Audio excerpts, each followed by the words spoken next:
En 17 mois, la première a eu le temps de réfléchir à quelques améliorations de sa piste de danse. Mais la plus grande nouveauté pour cette boîte de nuit reste la mise en place du pass sanitaire.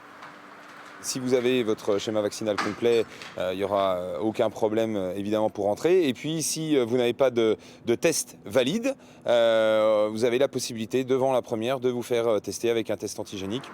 En juillet, Marc Vernier avait refusé de rouvrir la première lors de la mise en place du pass sanitaire pour les discothèques. Mais aujourd'hui, il change d'avis. On avait un vrai flou autour de ce pass sanitaire, et de l'application, de la compréhension aussi.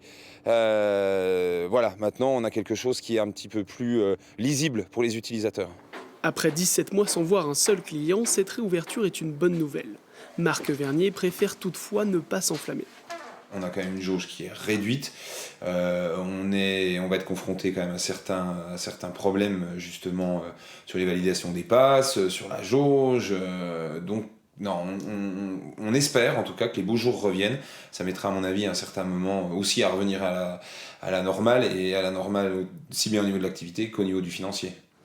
Grâce aux aides de l'État, la première a pu garder la tête hors de l'eau. Mais à la fin du mois d'août, ces aides seront peut-être supprimées. Pour Marc Vernier, il ne reste plus qu'à espérer que les clients seront au rendez-vous, malgré le pass sanitaire.